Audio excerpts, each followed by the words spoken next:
আমি 19 বছর বয়সী একজন নারী। আমাদের বিয়ে হয়েছিল আমাদের পছন্দেই। সংসার টিকেছিল 1.5 বছর। আমাদের একটা ছেলেও আছে, ওর বয়স 1 বছর। আমার স্বামীর স্বভাব চরিত্র বেশ ভালোই ছিল, শুধু একটু জেদি। অবশ্য তাও সবসময় না, মাঝে মধ্যে। মানুষ ভাবে ওর বদ জেদের জন্যই বুঝি আজ এই অবস্থা, কিন্তু আমি জানি আমাদের সমস্যার শুরুটা ওর দিক থেকে হয়নি।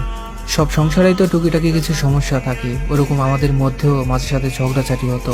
কিন্তু ঝগড়া বাদলে আমি বাপের বাড়ির দিকে হাঁটা ধরতাম। বাপের বাড়িতে বোনেরাও আসতো, আর ভাইরা তো ছিলই। তাদের কাছে কেঁদে কেটে সবটা বলতাম। তখন সবাই ওকে ফোন করে কথা শোনাতো। আমার ছোট বোন তো রীতিমতো তাকে অপমান করত।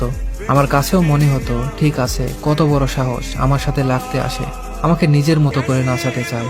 আমার মধ্যে কেমন একটা জেদ কাজ করতো। ওর কাছে ছোট হব, ওর কাছে নিজের ভুল স্বীকার করব, মাফ চাইবো, এটা ভাবতেই পারতাম না। উল্টো বড় গলা করে বলতাম, ডিভোর্স দাও। তোমার মতো লোকের সাথে কে সংসার করবে? না, ডিভোর্স আমি কখনোই মন থেকে চাইনি। ওটা ছিল শুধু মুখেরই কথা। ওর সামনে ছোট হওয়ার চাইতে ডিভোর্স চাওয়া আমার কাছে সঠিক মনে হতো।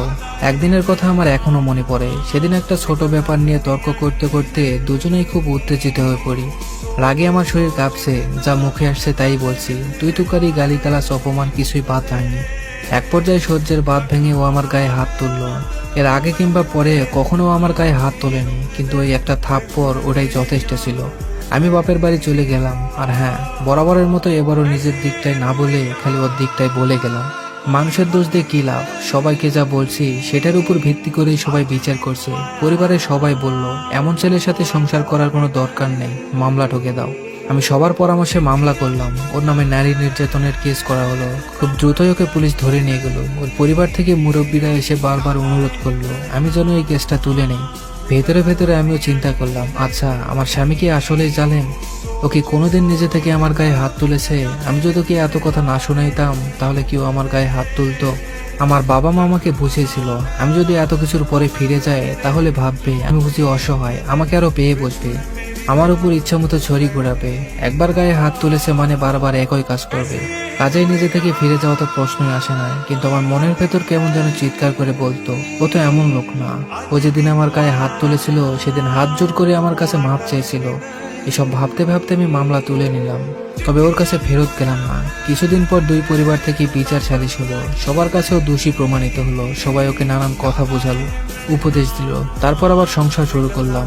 এরপর কয়েক মাস ভালোই চলছিল, কিন্তু হুট করে আবার কি একটা নিয়ে আমাদের ঝগড়া পেতে গেল। ব্যাস, কাপড় চোপড় গুছিয়ে আবার বাবার বাড়িতে চলে আসলাম। এর মধ্যে শুনলাম ও নাকি খুব অসুস্থ। আমি বাসায় ফিরতে চাইলে আমার পরিবার বলল, এভাবে একটা ঝগড়ার পর একা একা ফিরলে সেটা ভালো দেখায় না। আর আমার বন্ধুদের কথা ছিল, ওসব অসুস্থ কিছুই না, সব বাহানা।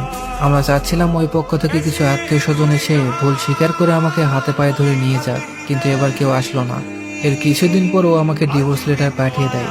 ডিভোর্স লেটার দেখে আমার পরিবার সবাই খেপে গেল। কত বড় সাহস, মেয়েটাকে এত কষ্ট রেখেছে, তার উপর ডিভোর্স লেটার পাঠিয়ে দিয়েছে।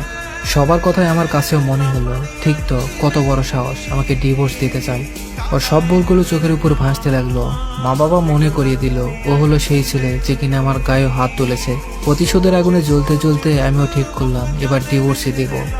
কে চায় এমন ফালতু লোকের সংসার করতে? কোর্টে গিয়ে ওকে হেনস্থ করার চেষ্টা করলাম। আমার মাসিক খরচ বাড়িয়ে একটা আকাশ ছোঁয়া অঙ্ক দাবি করলাম। আমি চাচ্ছিলাম ওর যেন দেয়ালে পিঠ থেকে যাক, যেন নিজে থেকে আমার কাছে এসে আবার সংসার করতে চাই। আসলে ডিভোর্স হোক আমি তা কখনোই চাইনি, কিন্তু জেদ আমাকে খেয়ে নিয়েছিল। আকবরই ওকে ডিভোর্স তুলে নিতে বলা আমার পক্ষে অসম্ভব। ওর কাছে ছোট হওয়া আমি মানতেই পারিনি। কি আশ্চর্য ব্যাপার, ও আমার আকাশ ছোঁয়া সমস্ত দাবি মেনে নিল। আমার ছেলেকে আমি পেয়ে গেলাম, ভরণ পোষণ, মাসিক খরচ, ওর সম্পত্তি সব। বিনিময়ে ও পেল শুধু ডিভোর্স। আমাদের ডিভোর্স হয়েছে আজ 3.5 বছর। ও আবারও বিয়ে করেছে, সুখে আছে বোঝা যায়। আসলে ওর মতো স্বামীকে নিয়ে মেয়েরা হয়তো সুখেই থাকবে। এখন আমার নিজের কথা ভেবে আফসোস হয়। মানুষের মুখে কথা কখনো কখনো ছুরির চেয়েও ধারালো হতে পারে। ও আমাকে একবার থাপ্পড় মেরেছিল ঠিকই, কিন্তু আমি কথার তীরে তাকে ছিন্ন ভিন্ন করে ফেলতাম। শারীরিক নির্যাতন করিনি ঠিকই, কিন্তু মানসিকভাবে কষ্ট দিতাম। এসব কথা আমার বাবা মাকে কখনো বলা হয়নি। নিজের দোষের কথা মানুষ কতটাই বা বলে। মাঝে মাঝে ভাবি, ইস, আমার পরিবার যদি একটু নিজে থেকে বুঝে আমাকে সংসার করার উপদেশ দিত। যখন আমি ওর কাছে ফিরে যেতে চাইতাম, তখন ওর খারাপটা না বলে যদি একটু ভালো দিকগুলোর কথা মনে করতাম, আমি যদি নিজের জেদ নিয়ে না পড়ে থাকতাম, একটু ওর কাছে নত হতাম, তাহলে হয়তো আজ আমাকে এই দিনগুলো দেখা লাগতো না।